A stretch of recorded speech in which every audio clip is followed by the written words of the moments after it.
할렐루야. 하나님은 살아계십니다. 네. 마이크가 잘 나오고 있어요. 네. 우리 옆사람 주위사람 인사합시다. 반갑습니다. 잘 오셨습니다. 우리 건강하게 오래오래 잘 삽시다. 우리 김준 형제 잘 준비된 찬양 감사드립니다. 예, 오늘 우리 호세아서 우리 9장입니다. 호세아서 9장은 이 호세아의 5번째 아홉 개의 설교 중에 5번째 설교가 기록된 장입니다. 오늘 9장 이 5번째 설교는 호세아가 이 초막절 때, 초막절 행사 때, 이 백성들을 향하여 선포한 그러한 예언의 그러한 말씀이죠. 초막절이라고 하면은 우리로 하면은 추수감사절이죠. 추수감사절 때 호세아는 그들을 향하여 우리가 유대인들은 3대 절기가 있었잖아요. 6월절, 맥추절, 오순절이죠. 그리고 또한 이 정막절이라고도 하고 초막절이라고 하는 우리로 하면은 추수감사절 3대 절기가 있는데 이때는 그야말로 축제예요. 축제 기뻐 뛰며 즐거워하는 그러한 날인데요. 이날 호세아는 백성들을 향하여 엄숙한 그러한 하나님 말씀을 선포합니다. 엄숙하게. 그 이유는, 그 내용은 그겁니다. 오늘 그 내용이 되겠습니다만은 그들이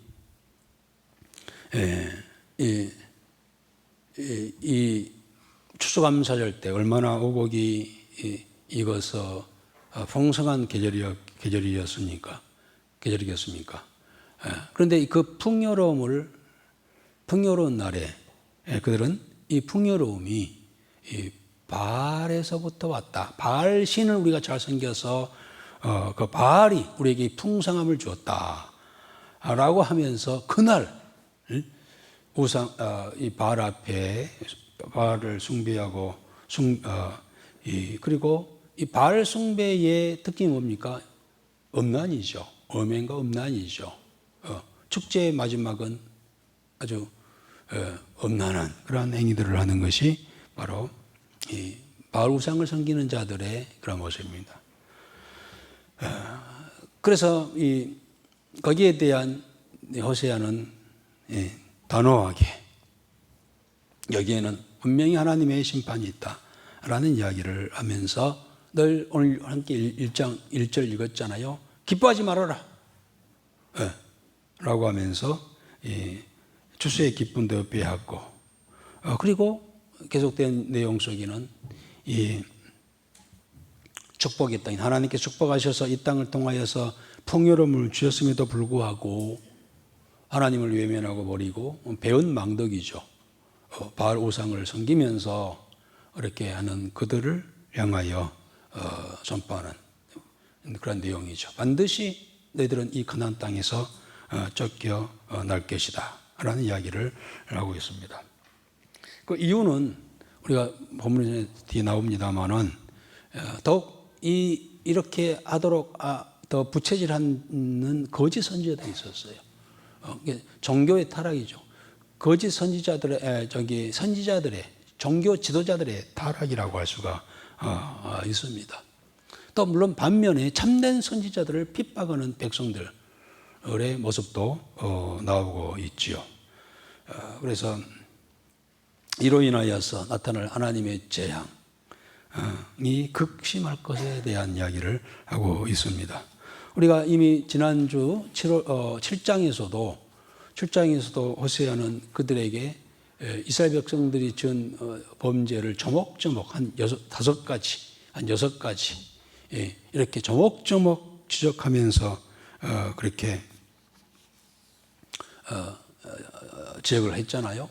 호세아가 왜 또 오늘 또 이어서 그런 말씀이 되겠습니다만은 이스라엘 백성들이 그런 죄악들을 조목조목 들추어내면서 지적하면서 이렇게 앞으로 있어질 일들에 대한 예언을 선포합니다. 이유가 뭘까요? 그것은 곧 하나님께서 심판할 수밖에 없는 이유를, 타당성을 이야기하고자 하는 겁니다. 타당성 또는 필연성, 이러니 하나님께서 가만두시겠느냐라고 하는 겁니다. 우리 이런 생각을 하지 못하고 호세아서나 또 우리의 선지서를 읽으면 하나님이 왜 이렇게 맨날 무섭게 하죠? 라고 할 수가 있겠는데, 하나님은 무서운 분이 아니시죠. 그러나 또 무서운 분이시죠. 제약된 그들을 향하여 전개하시는. 그래서 하나님의 양면성이 있습니다. 하나님은 사랑의 하나님이시지만은 또 공의의 하나님이시라고 한 사실 우리가 잘 알고 있지요. 하나님께서 공의를 드러내는 그런 과정이라고 할 수가 있겠습니다. 이로 인하여서 이제 오늘 본문 후에 보면은 그들의 소출이 감소될 것이고, 이방인들의 나라로 포로 잡혀갈 것이고, 그리고 후손들이 감소될 것이다. 아이를 낳지 못할 것이다. 아이가 없으리라. 미래를 아주 차단시켜버리는. 그게 결국 이제 이게 역사적으로 BC 722년 아수르의 망함으로 북이스라엘,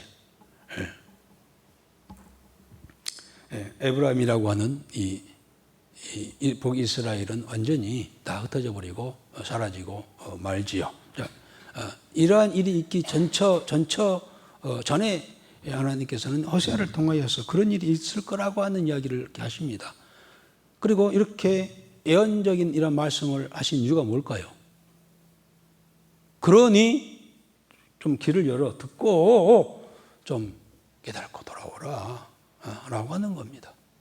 다시 원점으로 자기 자리로 돌아와라 라고 하는 그러한 하나님의 강력한 메시지가 여기에 담겨 있는 것이죠. 자, 이러한 내용으로 오늘 9장도 이렇게 기록이 되어 있습니다. 제목을, 그렇잖아요. 제목을 풍요할 때 타락한 이스라엘 사람들. 의미 있는 이야기입니다. 네. 자, 말씀을 함께 나누고 하겠습니다. 우리 1절 한번 읽겠습니다. 이스라엘아, 너는 이방 사람처럼 기뻐 뛰놀지 말라. 내가 음행하여 내 하나님을 떠나고 각 타작 마당에서 음행의 값을 좋아하였느니라.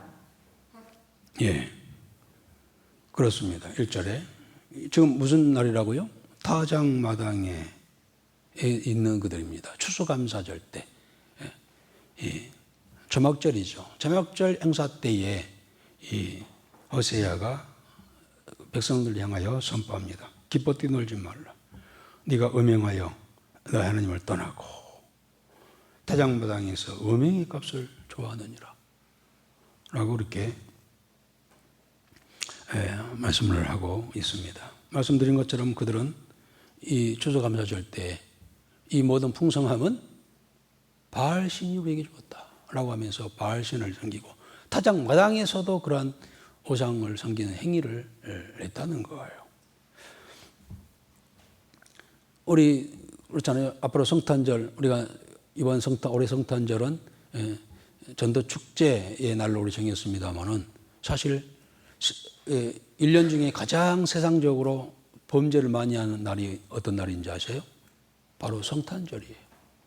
성탄절은 전 세계 대부분 나라에서 성탄절을 기억하고 하는데 대부분 많은 나라들이 이 날을 기해서 범죄하는, 특히 젊은이들이 술 먹고 죄를 짓는 그러한 날로 그렇게 여기면서 타락의 날로 그렇게 행합니다. 마치 오늘 이들이 추수감사절 때 죄악을 범하는 그런 모습과 같지요. 우리 성도들은 오히려 축제의 날 우리가 감사하고 겸손히 주 안에서 우리의 모습을 살펴보면서 거룩하게 보내는 그러한 날이 돼야 할 줄 믿습니다. 자, 그래서 이로 인하여서 어떻게 될 것인가? 2절, 3절입니다. 한번 읽어봅시다. 타작 마당이나 술틀이 그들을 기르지 못할 것이며 새 포도주도 떨어질 것이요 그들은 여호와의 땅에 거주하지 못하며 에브라임은 애굽으로 다시 가고 아수르에서 더러운 것을 먹을 것이니라. 그래, 앞으로 이로 인하여서 아니 하나님께서 우로저택을 내려서 이렇게 풍성한 게 있으면 하나님께 감사하고, 다른 이방인들이라면 그럴 수 있지만은 이스라엘 백성이 그런다, 택한 백성이 그런다, 이 말이 되지 않는 그러한 이야기죠. 그로 인하여서 하나님께서는 그 모습을 그냥 두실 수가 없었다고 하는 겁니다. 그래서 앞으로는 오히려 타작마당에서는 먹을거리가 나오지 않을 것이고, 포도주 틀에서는 새 포도주가 나지 않을 것이다. 곧 흉년을 맞이하, 기근과 흉년을 맞이하게 될 것이다 라는 이야기를 이렇게 하고 있습니다. 그런데 왜 하나님께서 이렇게까지 강력하게 하실까요? 지금 풍성하니까 그것을 받고 기뻐하고 좋아하면서 이것이 바알이 준 것이다 라고 이렇게 좋아하는 그들, 어쨌든 하나님께서 그것을 이제 끊었을 때 풍성함을 바알이 신이 주는 것이 아니었구나 라고 하는 것을 깨닫게 하시기 위한 것이라고 하는 사실입니다. 그들이 하나님을 바로 섬길 때 가나안 땅이 그야말로 젖과 꿀이 흐르는 그런 기름진 땅이 되어서 수많은 그러한 이 곡식을 거둘 수 있는 그런 풍성함을 갖게 되었지만, 이제 하나님을 떠나자 그야말로 가나안 땅은 황폐한 땅이 되고 말았다는 겁니다. 그리고 흩어지기 시작하죠. 이민 갑니다. 먹을 것이 없으니까 애굽으로 이민 가고, 또 아브라함의 고향인 아수르로 저 중동으로 돌아가서 먹지 말아야 할 부정한 음식, 먹을 것이 없으니까 부정한 음식을 먹게 될 것이다 라고 하나님의 징계요 저주라고 할 수가 있겠습니다. 그리고 더 비극적인 것은 우리가 4절과 5절 한번 읽어봅시다. 그들은 여호와께 포도주를 부어드리지 못하며 여호와께서 기뻐하시는 바도 되지 못할 것이라. 그들의 재물은 애곡하는 자의 떡과 같아서 그것을 먹는 자는 더러워지나니 그들의 떡은 자기의 먹기에 소용될 뿐이라. 여호와의 집에 드릴 것이 아님이니라. 너희는 명절날과 여호와의 절기의 날에 무엇을 하겠느냐. 그렇습니다. 그들이 이제 쫓겨나가지고 이제 신세 타령하겠죠. 우리가 왜 이렇게 됐을까? 이제 그래도 조금이라도 양심이 남아있다면은, 우리가 그동안 하나님께 잘못했구나. 사실 이스라엘 백성들이, 유다 백성이 그 바벨론 70년 포로 생활 속에 깨달은 것이 그거잖아요. 우리가 하나님 앞에 잘못 생활했구나. 말씀도 안 읽었지, 필사도 안 했지, 암송도 안 했지, 모르니까 예배도 안 드렸지, 절기도 안 지켰지. 뭐 이걸 깨달고 돌아오게 됐잖아요. 그 70년 포로 생활 속에서 뼈저리게 느꼈던 것이 그거잖아요. 그리고 허튼 그러한 행동을 했고, 더 나아가 우상을 섬기고, 철저히 사실 후회하고 회개하지요. 그리고 돌아와서 가장 먼저 했던 것이 성전을 세우고 예배를 회복하고 이제 하는 모습이 나옵니다만은, 이들도 마찬가지예요. 가서 깨달은 거예요. 우리가 왜 이 모양 이 꼴이 됐는고 라고 하면서, 그래 우리 하나님 앞에 예배를 바로 드리지 못했어 하고 이제 예배를 드리려고 하는데 예배를 드릴 수가 없어. 처소도 마땅치 않을 것이고, 그리고 하나님 앞에 나갈 때 예물을 드려야 되는데 예물이 없어. 드릴 예물이 없는 거예요. 그들도 겨우 거기서 마치 탕자가 집을 떠나가지고 나갔을 때 가지고 간 돈 다 하라망탕 소비하고 먹을 것이 없으니까 저 산골에 들어가서 돼지 키우는 집에 들어가가지고 돼지가 먹는 지엄 열매나 먹는 그런 신세가 되었던 것처럼, 어쩔 수 없어서 그거라도 돼지 먹는 음식 지엄 열매라도 먹고 연명하는 그 모습과 같이 이제 이방인 나라로 그렇게 갔으니 누가 환영하고 노예생활이나 하고 했겠죠. 종이나 종생활 했겠죠. 먹을 것도 없고 하는 상황에서 그들은 깨달아서 하나님께 예배를 드려야 되는데 하나님께 드릴 것이 없어. 예배를 못 드리는 거예요. 이런 일들이 있게 될 거라고 하는 겁니다. 여러분, 우리가 이 진정한 축제가 뭘까요? 우리가 맥주절, 추수감사절, 성탄절 이런 절기가 우리 앞에도 있습니다만은 이러한 절기는 기쁨의 날, 축제의 날이지 않습니까? 그런데 하나님이 없는, 하나님을 떠난 자가 그게 무슨 축제가 되겠습니까? 그날은 하나님을 떠난 자들이 그날을 맞이했을 때 범죄의 날이 되잖아요. 12월 25일 날은 세계적으로 가장 범죄가 많은 그런 날이 되는 것처럼 진정한 의미에서 축제라고 하는 것은 하나님 함께 하실 때 그게 축제가 될 때인데 하나님과 멀어지고 떨어져서 가 있는 동안 그들은 무슨 예배가 의미가 있고 무슨 그런 절기가 왔다 할지라도 기쁨이 있었겠습니까? 그래서 5절에 너희는 명절날과 여호와의 절기의 날에 무엇을 하겠느냐? 무슨 의미가 있느냐라는 그런 이야기입니다. 하나님을 떠나버린 자가 무슨 절기가 뭐가 있고 그래서 우리 믿음이 떨어지면은요 주일 개념도 없고 그런 이 절기 개념도 없고 그러잖아요.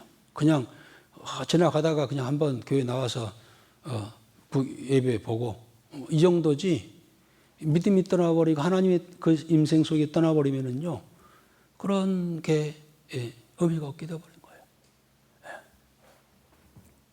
그래서 감정에 의한 그런 종교의식 행사가 되어버리는 그런 모습이죠.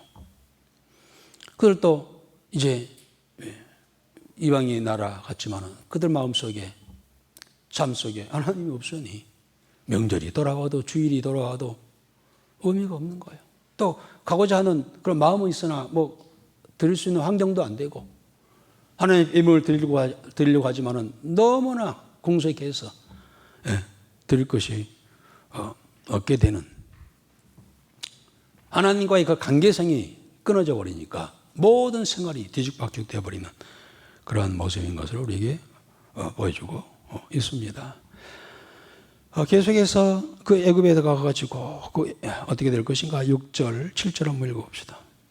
보라, 그들이 멸망을 피하여 갈지라도 애굽은 그들을 모으고 노분 그들을 장사하리니 그들의 은은 귀한 것이나 찔레가 덮을 것이요 그들의 장막 안에는 가시덩굴이 퍼지리라. 형벌의 날이 이르렀고 보응의 날이 온 것을 이스라엘이 알지라. 선지자가 어리석었고 산에 감동하는 자가 미쳤나니 이는 내 죄악이 많고 내 원한이 큼이니라. 네, 여기까지 읽겠습니다. 이제 애굽으로 이제 이민 갔어요. 이민 갔다마다 그리 피난 간 거죠. 가나안 땅에는 하나님께 끊어버리니까 먹을 것이 없으니 애굽으로 가기는 갔지만은 그곳에서 결국은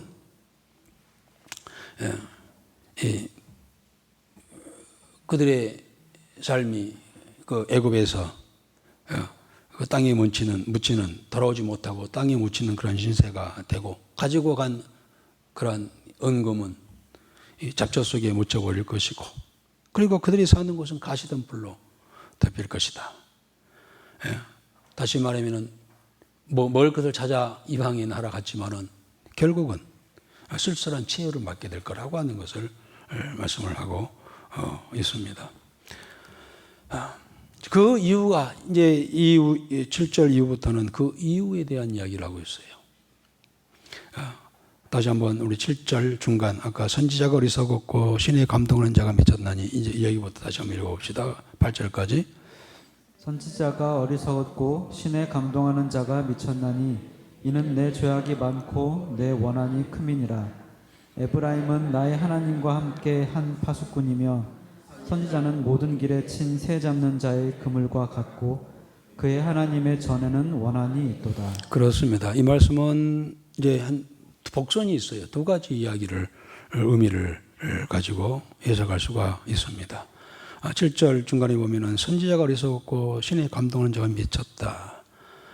이는 너의 죄악이 많고 너의 원한이 큼이라고 했습니다. 이렇게 되기까지는 백성들이 이렇게 되기까지는 누구 책임이겠어요? 물론 각자의 책임이겠지만은 더 나아가 지도를 받아야 할 이 종교 지도자들에 대한 타락입니다. 선지자들은 이 신의 감동 받은 자이죠. 신의 감동, 성령의 감동 받아야 되는데, 그리고 받아서 하나님의 말씀을 이렇게 전해줘야 하는데, 그게 없다는 거예요. 그게. 그리고 신의 성령이 감동되어서 파수꾼의 역할을 하면서 사단의 역사를 분별하고, 그리고 이런 일이 이렇게 될 것이라고 하는 것을 미리 경고해 주고, 어떤 죄 백성들이 죄에 빠지지 않도록 이렇게 해주고 본인이 깨어 있어야 함에도 불구하고 물질적인 풍요가 있게 되자 그들은 어리석고 미친 자가 되었다라고 그렇게 기록하고 있습니다. 물질이 풍요하니까는, 그렇지, 오늘날도 개인적으로도 그렇고 교회적으로도 그렇고 지도자들도 마찬가지입니다. 기독교가 한 나라에 들어가 가지고 200년, 300년을 지속하지 못한다는 이야기 뭡니까? 반드시 복음이 들어가면 먼저 일어나는 것이 이 물질의 풍성함입니다. 물질의 축복을 주십니다. 개인이든 국가든 가정이든. 처음에는 아주, 저 유럽이 그랬잖아요. 유럽이 지금은 뭐 나름대로 잘 사는 나라지만은요, 유럽은 수많은 그런 전쟁이 늘 있었어요. 그러면서 얼마나 유럽이 핍절했는지 몰라요. 가난하고 어렵고. 지금도 유럽, 북유럽 같은 경우는요, 훨씬 우리나라보다 GDP가 떨어진 나라들이 참 많아요. 그 어려울 때 복음이 들어갔고, 그랬을 때 나라들이 다시 경제적으로 부강해지고 세워졌잖아요. 그게 한 200년 정도 된다는 거예요. 그래서 이제 아주 풍부해져, 풍성해져. 1인당 개인 소득이 뭐 한 3만 불, 4만 불 가게 되면은 이 가장 먼저 나타나는 현상이 종교성이, 신앙심이 떨어지게 되는 것이죠. 국가적으로도. 국가가 한 $10,000대 가장 이 영성으로 활발하답니다. $10,000대. 우리나라도 그러잖아요. $10,000라면은 이 80년대, 90년대, 7, 80년, 90년대 때가 GDP가 한 $10,000 됐어요. 그때 70년대, 80년대 그때가 가장 영적으로 강력했던 그러한 시대입니다. 그 전에는 뭐 50년대, 60년대 이럴 때는 너무 가난해가지고 막 그냥 그랬지만은, 그래서 막 붙들었죠. 기도하고 철회하고 금식하고 하면서 하나님이여 복 주옵소서 하면서 이렇게 기도를 많이 했어요. 그래서 하나님께서 그들의 기도를 듣고 복을 주셔서 점점 풍성해져요. 그리고 7, 80년대, 90년대 들어가서 $10,000 될 때는요, 우리 얼마나 신앙적으로 얼마나 뜨거웠어요.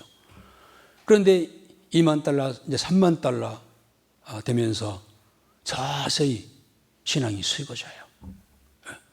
그게 우리나라도 이제 그렇습니다만 모든 나라가 그런 전철을 그렇게 밟죠. 풍성해졌어. 오늘 좀 이 말씀이 선포된 때가 언제입니까? 수장절 때, 초막절 때, 곧 추수감사절 때 가장 풍성한 날이었습니다. 그 말은 뭡니까? 풍성하니 마음을 딴 데로 돌린 거예요. 바알신이, 세상이 우리에게 이렇게 풍요롭게 했다. 내가 열심히 노력했더니 이것을 얻게 되었다. 뭐 이렇게 생각하는 거예요. 오늘날도 그러잖아요. 대부분 이제 잘 먹고 잘 사니까, 그래, 내가 공부 많이 해서 지혜롭고 똑똑하고 열심히 해서 내가 얻게 되었어. 대부분이 그렇게 생각을 하고 있어요. 그러면서 하나님과는 멀어지는 거예요. 개인만 그러느냐, 국가만 그러느냐, 개인도 그렇고, 그 다음에 종교 지도자들도 마찬가지라는 거예요. 종교 지도자들도, 이제 사실 과거에는 이 강대상이 방위돼가지고 강대상에서 밤새 자리하고 그렇게 막 울면서 부르짖고 피토하면서 막 이러는데 지금은 그런 소리가 들리지 않아요. 오늘 종교 지도자들의 타락에 대한 이야기를 하는데 물질의 풍요가 있자 그들은 어리석고 미친 자가 되었다는 겁니다. 무슨 말입니까? 근데 성령의 감동을 받아 성령의 인도함을 따라 주의 말씀을 전하고 그리고 백성들을 죄에서 죄짓지 않도록 지켜주고 잘못한 것에서는 하나님의 말씀을 선포해서 그렇지 않도록 해줘야 할 이 종교 지도자들이 성령의 은혜도 없고 감동도 없고 성령 충만이 아니라 우상 충만, 오히려 우상 충만, 지금 백성들이 이렇게 하는 것을 종교자들이 부추겼다는 거예요. 지금 호세아는 그걸 지적하고 있어요. 미친 자들이 돼가지고 종교 지도자들이 미친 자들이 돼가지고 오히려 하나님을 위해서 우상 숭배를 하겠다는 거예요. 그들이 받은 것이 없으니, 영적으로 받은 것이 없으니 다른 엉뚱한 것으로 이제 백성들의 눈을 돌리는 것이죠. 가장 좋은 것이 우상 숭배죠. 바알 신을 섬겨가지고 하나님께서 은금을 주었건만 물질을 주셨지만은 그 물질로 그 은금으로 우상을 금송아지를 만들어서 섬기겠다는 겁니다. 이게 몇 장이 나왔나요? 4장, 5장이 나왔었나요? 하나님이 주신 것으로 우상을 만들어서 금송아지를 만들어 섬겼다는 이야기를 했습니다. 이게 미친 종교지도자들이 미친 짓 아니겠느냐는 겁니다. 그리고 앞서가면 이 바알 우상 숭배의 절정은 성적 타락이죠. 음행이죠. 이러해서 오히려 백성들을 살려야 할 종교 지도자들이 백성들을 죽이고 있다는 이야기를 하고 있습니다. 여러분, 우리가 있을 때 하나님께서 우리 풍성하게 주셨을 때 아유 나는 풍성하지 못해 라고 생각할지 모르겠지만요, 정말 우리 상대적으로 내가 좀 다른 사람보다 좀 부족한 것이지 한 사람 생각하면 얼마나 우리가 부유한지 몰라요. 먹을 것, 냉장고에 부패돼 가지고 버리는 음식들이 얼마나 많습니까? 그리고 그만큼 우리는 풍성한 그런 삶을 살아가는 그런 시대에 살고 있죠. 이럴 때일수록 더 겸손히 하나님이 주신 은혜에 감사하고 또 하나님을 더욱더 사랑하는 그런 마음이 우리에게 있어야 할 줄 믿습니다. 이 말씀 속에는 두 번째로 이 백성들이 이제 그런 신앙인이 타락한 신앙이 되었으니 진짜 참된 선지자들을 핍박했다는 겁니다. 그리고 그들의 핍박은 참된 선지자들이 성령 은혜 받고 성령 받고 성령의 충만한 상태에서 말씀을 전할 때에 그게 무슨 소리야? 어떤 소리 하고 있어? 하나님께로부터 영감을 받아서 하나님 말씀을 전하는데 도무지 들으려고 하지 않고 믿으려고 하지 않고 미친 소리를 하고 현실에 너무 동떨어진 이야기를 하고 있어 라고 하면서 비난하고 했다는 겁니다. 에스겔이 그랬고 에레미야에게 그랬고 이사야에게 그랬고 특히 에레미야는 얼마나 에레미야는 기도하기 싫었을 거예요. 기도하기만 하면 성령이 감동받아서 말씀을 주시고 예언을 해서 말씀을 전하라고 하니 아마 나 같으면 기도 안 했을 거예요. 어쨌든 간에 그러나 안 하려고 하면은 막 이 마음이 막 심령이 불같이 일어나가지고 기도 안 할 수 없고 기도하면은 성령이 뜨겁게 역사하셔서 전할 말씀을 주시니 이거 기가 막힌 거 막 미칠 것 같아. 그래서 그걸 가서 전하면 어떻게 합니까? 사람들이 뭐라고 합니까? 저 에레미야 미쳤어, 미친 자야 하고 그렇게 조롱하는 그러한 시대입니다. 그랬다는 거예요. 오늘날이 딱 그 이야기예요. 오늘날도 말씀을 주의 말씀을 증거하면은 너무 현실과 동떨어져. 나하고 안 맞는 이야기야. 그게 무슨 소리야? 지금 현실적으로 지금 얼마나 지금 해야 할 일이 많고 어려운 일이 많은데 그게 떠 있는 이야기를 하고 있어. 라고 하는 이야기들을 생각을 하는 거예요. 우리에게 지금 어떻게 살 것인가? 뭐 이런 이야기 해주고, 어떻게 돈 많이 벌 것인가? 뭐 이런 이야기를 해줘가지고, 그렇게 해야지. 엉뚱한 이야기를 한다고. 70일에가 어떻고, 전 3년 반, 후 3년 만이 어떻고, 예수님의 휴거가 어떻고, 재림이 어떻고, 이런 이야기. 이건 우리에게 안 맞는 이야기예요. 허튼 소리요. 미친 소리요. 라고 하면서 들으려고 하지 않는 그런 시대. 그러면서 선지자들을 핍박하는 거예요. 호세아가 얼마나 고통을 많이 당했겠습니까? 그들이 죄가 많은 만큼 하나님을 미워하고 또 성령의 감동에서 말씀을 전하는 선지자들을 그렇게 핍박한 거예요. 듣기 싫어! 왜 교회 오면은 맨날 죄인이라고 하고 회개하라고 말해? 듣기 싫어 도저히. 그래서 기 막고 교회 나온 사람들이 많아. 안 들어. 와기는 와서 듣기는 들은 것 같은데 길 딱 막고 들어. 그래서 엉뚱한 행동들을 해. 교회 와서 예배 드리고 말씀을 듣고 그 말씀대로 살아가려고 하는 그런 모습들은 보이지 않고 정기적인 형식으로 와가지고 오늘 예배 드렸으니 마음이 편하다 하고 자기 마음대로 살아가는. 저는 지난 주중에 시편 40편을 새벽에 보면서 다윗이 어떻게 그렇게 하나님과 늘 동행하면서 살았을까? 또 하나님의 말씀 속에 살았을까? 주의 말씀은 내 발의 등이요 내 빛의 길입니다. 내 길의 빛입니다 하면서 철저히 하나님 말씀대로 살아갔어요. 어떻게 그럴 수 있었을까라고 보니까 40절 중반쯤 보면은요. 하나님의 말씀은 나를 위해서 기록했습니다. 라고 이렇게 고백해요. 나를 위해서. 주의 나를 위해서 기록하신 두루마리 하나님 말씀 이렇게 하는 거예요. 우리를 위해서 기록했습니다. 세상 사람들을 위해서 기록했습니다. 이게 아니에요. 나를 위해서 하나님께서는 말씀을 기록했습니다. 와, 이 의식이, 이 믿음이 있어야 될 줄 믿습니다. 하나님 말씀은 너 김집사를 위해서, 이 집사를 위해서가 아니고 나를 위해서.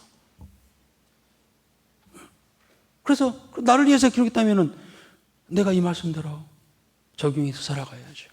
그러니까 말씀 적용을 우리는 제가 지금 우리가 배우를 따라서 때를 따라 양식을 나눠주는 복된 자가 되자 하면서 먼저 우리가 말씀의 은혜를 받고 우리 목원들에게 나눠주고 함께 말씀으로 양육해 나갑시다 라고 했잖아요. 그래서 이제 가장 중요한 것은 적용이에요. 말씀 적용. 우리 목자들도 모이면은요 적용이 너무 힘들어요. 적용하는 게 힘들어. 말씀을 듣기는 들었는데 이것을 어떻게 내 삶에 적용할 것인가 그동안 안 해봤어. 말씀만 듣고 끝났지. 딱 들어도 귀 막고 들었지. 들은 말씀도 그 말씀대로 하려고 하지 않아요. 그러니까 이제서 그렇게 하라고 하니까 이게 막 몸부림을 치는 거예요. 말씀이 어떻게 내가 이 말씀을 적용해서 할까? 이게 안 되는 거예요. 그러니까 지금까지는 말씀대로 나는 나대로 살았다는 거예요. 그러냐 엉뚱한 생활을 하면서 늘 예수 믿는다고 해도 그냥 얼굴에 내 천자 기리면서 막 인상 쓰고 불안 처져 막 공포 속에 살아가고 막 쩔쩔매면서 그렇게 마음에 평안도 없고 기쁨도 없고 그렇게 살아가는 거예요. 전혀 말씀과는 상관없기 때문에.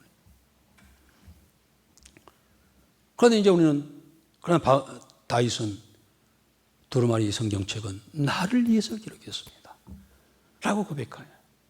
그만큼 하나님 말씀 한 절 한 절, 한 구절 한 구절, 단어 하나하나를 새기면서 그 말씀도 살아갔다는 거예요.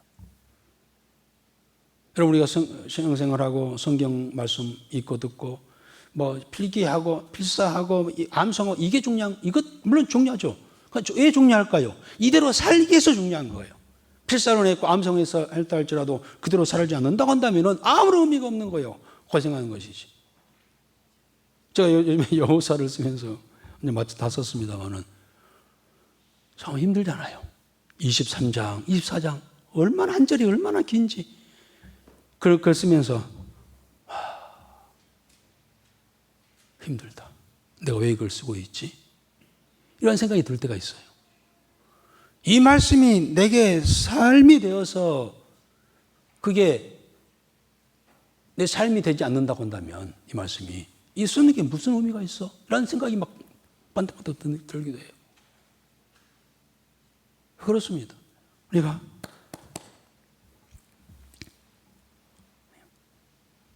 말씀을 우리가 적용해야 할 이유. 이건 뭡니까? 그대로 살기 위해서예요. 그런데 그것을 지금까지 그걸 안 해봤기 때문에 너무 힘들어요. 그래서 솔직히 목자 모임을 수요일 날 오후 예배, 수요일 날 저녁 예배 끝나고 모이는데 잘 참석 안 하려고 하시는 분도 있어. 왜? 바빠서도 그러겠지만은 안 했거든. 말씀을 적용을 안 했거든. 그렇게 안 살았거든. 할 말이 없어. 그러니까 참석하기가 좀 그래. 그럴 불도 혹시 있을 수가 있어요. 우리는 그동안 너무 말씀과는 동떨어진 하나님 말씀이요. 나는 내 삶은 내 삶대로야. 라고 살아가는 우리의 현실이 아니냐는 거예요. 아무런 변화도 없고 발전도 없어. 신앙에 발전이 없어.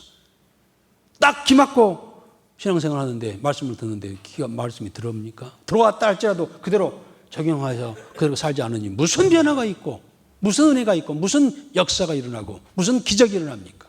그렇게 살아야 기적이 일어나지. 여러분, 우리는 하나님 말씀을 믿음으로 구원받는 줄 믿습니다.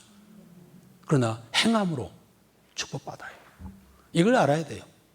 교회만 나오면 복받는다고 생각하십니까? 아니에요. 물론 말씀을 믿어 우리가 구원받지만, 구원은 믿어서 받지만 축복은 말씀을 행함으로 받게 된 줄 믿습니다. 아멘. 그러기 위해서는 적용을 해야 돼. 적용을.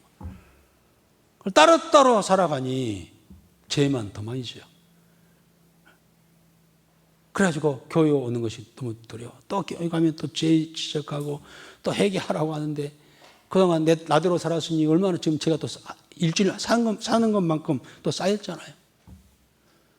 이러니 싫어해. 교회 오기도 싫고. 그리고 제가 많기 때문에 그런 말을 하는 선지자를 막 증오하는 거예요. 증오.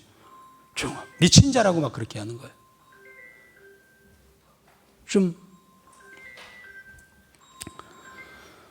그리고 참된 선지자가 가면은 앞에다 덫을 놓고 넘어지게 하고 예언자에 대한 오난을 풀었다는 거예요. 예언자에게. 오늘 목사님이 나를 치고 있어. 응? 나한테 하고 있어. 나한테 저 말을 하고 있어. 막 자기를 쳤다는 이야기 하잖아요. 어떻게 알고 내가 이렇게 한 것을 목사가 그 말씀 나를 치고 있어. 하고 막 시험 들어. 그러면서 목사에 대한, 선지자에 대한 이 오난을 갖게 된다는 거예요. 그게 뭡니까? 그만큼 백성들이 신앙적으로 타락했다고 하는 것을 호세아는 지적을 하고 있습니다. 그 시대가 얼마큼 타락했느냐? 9절 한번 읽어봅시다. 그들은 기브아의 시대와 같이 심히 부패한지라 여호와께서 그 악을 기억하시고 그 죄를 벌하시리라. 기브아 시대와 같이 타락했다고 했어요. 이 말을 별로 하고 싶지 않습니다만은 이 사사기 12장에 19장에 나오는 이야기입니다. 얼마나 타락했냐면요. 레인이 제사장이잖아요. 첩을 얻었어. 그래가지고 첩과 어디를 여행 갔네. 기브아라고 하는 곳에 도착했어.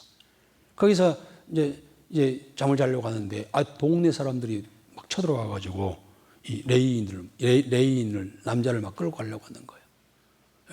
뭐 하려고요? 동성애 하려고. 동성애 하자고. 그래서 첩이 이 레인이 자기 안 나오고 첩을 갖다가 보내면서 알아서 해라. 했더니 그 지역 사람들이 이 레인의 첩을 갖다가 성폭행을 해가지고 아침에 일어나보니까 죽어 있어. 그래가지고 이 레인이 그 죽은 첩 시체를 갖다가 12토막을 내가지고 12지파에다 다 보냈네. 소포로 다 보냈어. 택배로. 그 받아들은 그 지파의 수장들이 깜짝, 이게 무슨 일인가? 알고 보니까 그런 일이 있었네. 근데 어디서 일어났다고요? 기브아에서. 기브아라고 하는 것은 이 베냐민 지파 땅이에요. 베냐민은 12지파 중에 가장 막내잖아요. 베냐민 지파 이 땅에 기브아가 있는데 그곳에, 그래서 수장들이 다 모여가지고 미스바에 모여가지고 이런 일이 어디 있느냐? 당장 회개하고 하러 했는데 베냐민 지파들이 오히려 이 레인을 두둔하고 회개하지 않는 거예요. 그래가지고 11지파가 뭉쳐가지고 이 전쟁을 하잖아요. 베냐민 지파하고 전쟁하잖아요. 이 전쟁에서 다 죽고 남자들이 다 죽고 600명만 남았다는 이야기가 사사기에 나오잖아요. 하나님께서는 그들의 범죄를 갖다가 전쟁을 통하여서 이렇게 좀 말하기도 제사장이 첩을 얻고, 그 동생의 그거로 해가지고 안 된다고 하니까 자기 첩을 내주고, 그래서 죽으니까 그 토막 내가지고 이런 끔찍한 일이 세상에 어디 있습니까?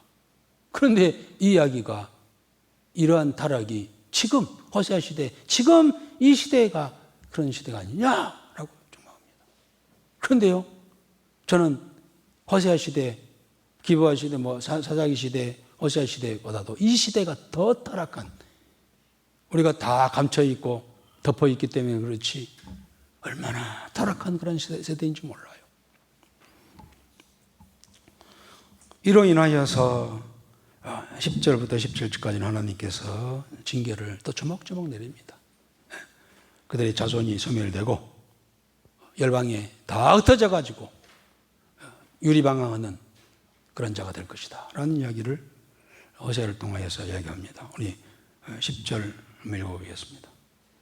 옛적에 내가 이스라엘을 만나기를 광야에서 포도를 만남같이 하였으며 너희 조상들을 보기를 무화과 나무에서 처음 맺힌 첫 열매를 봄같이 하였거늘 그들이 바알보올에 가서 부끄러운 우상에게 몸을 드림으로 저희가 사랑하는 우상같이 가증하여 줬도다.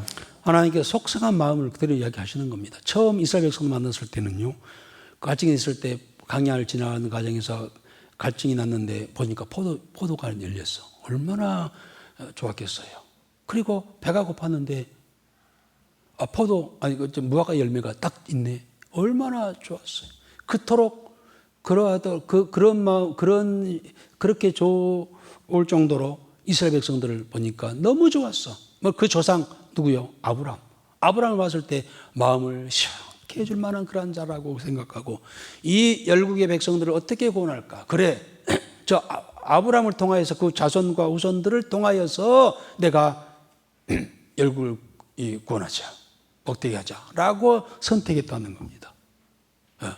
그래서 처음에는 그렇게 하나님께 기뻐해서 선택을 했는데 지금은 어떻게 하고 있다고요? 바알신을 섬기고 부끄러운 우상에 몸을 들임으로 저희가 사랑하는 우상같이 가증하였다. 하나님께서 속상해하는 마음 가지죠. 여러분, 우리 가운데요, 그냥 왔다 생각하지 마십시오. 하나님께서 많은 자들께 소위 고르고 뽑으셔서 세워 부르신 줄 믿으시기 바랍니다.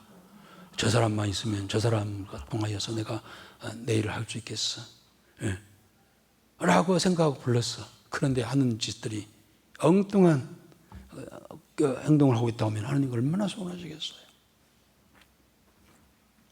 11절 12절을 읽어보겠습니다.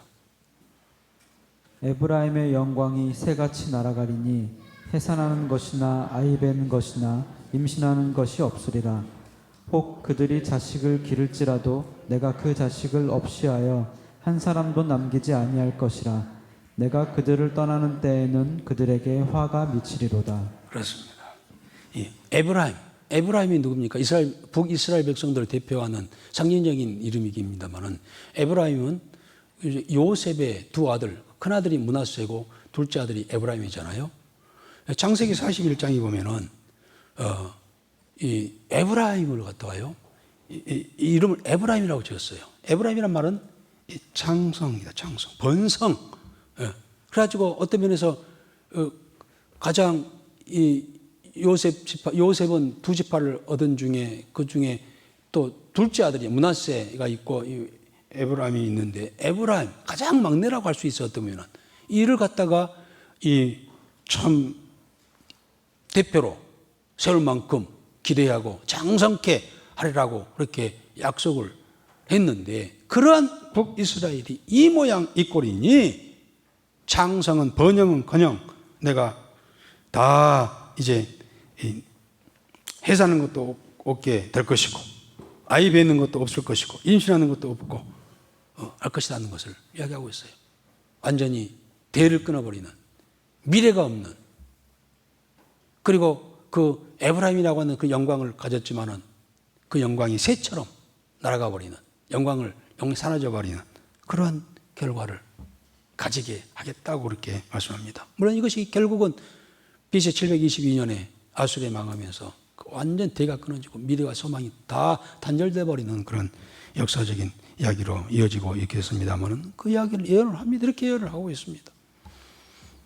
여러분, 우리 가정에 자녀가 없다고 하는 것은요, 이 나라에 지금 우리나라가 최고로 지금 이 출생률이 떨어지고 있고, 미래학자들은 이미 예언하고 있어요. 우리 이 나라는 얼마 가지 못해서 이 지구상이 없어진다는 거예요. 이대로 갔다가는. 13, 14절 읽겠습니다. 마지막까지 쭉 다 읽겠습니다. 13절부터 마지막 절까지. 내가 보건대 에브라임은 아름다운 곳에 심긴 두로와 같으나 그 자식들을 살인하는 자에게로 끌어내리로다. 여호와여, 그들에게 주소서. 무엇을 주시려 하나이까? 아이 베지 못하는 태와 젖없는 유방을 주시옵소서. 그들의 모든 악이 길갈에 있으므로 내가 거기에서 그들을 미워하였노라. 그들의 행위가 악함으로 내 집에서 그들을 쫓아내고 다시는 사랑하지 아니하리라. 그들의 지도자들은 다 여기까지 알겠습니다. 그래서 이 모습을 이야기하면서 호세아는 너무 마음이 아픈 거예요. 그래서 하나님께 기도합니다. 뭐라고 기도합니까? 이 아이 베지 못하는 태와 젖 없는 유방을 주시옵소서, 이렇게 기도를 합니다. 왜냐하면 그 심판 날에는요, 아이 벤 자들이 이 저주가 될 거라는 겁니다. 그래서 아예 그런 일이 있지 아니하도록 심판 날에는 아이 낳지 못하게 하고 아옵소서. 이미 호세아는 앞으로 있어질 그것을 본 거예요. 징기로 인해서 다 이방인으로 흩어져 갔을 때 아이들 딸려 있으면 얼마나 힘들겠습니까? 그러니까 아예 아이들 못 나게 해주십시오. 이렇게까지 호세아가 기도하는 내용이 기록되면서 얼만큼 하나님의 징계와 심판이 심할 것인가를 이야기해 주는 그런 본이라고 할 수 있겠습니다. 15절. 그들의 모든 악이 길갈에 있으므로 내가 거기에서 그들을 미워하였노라. 그들의 행위가 악함으로 내 집에서 그들을 쫓아내고 다시는 사랑하지 아니하리라. 그들의 지도자들은 다 반역한 자니라. 16절. 에브라임은 매를 맞아 그 뿌리가 말라 열매를 맺지 못하나니 비록 아이를 낳을지라도 내가 그 사랑하는 태의 열매를 죽이리라. 그들이 듣지 아니하므로 내 하나님이 그들을 버리시리니 그들이 여러 나라 가운데 떠도는 자가 되리라. 그렇습니다. 오늘 이렇게 된 것은 첫째는 호세아는 종교 지도자들의 그런 문제라고 했습니다. 그리고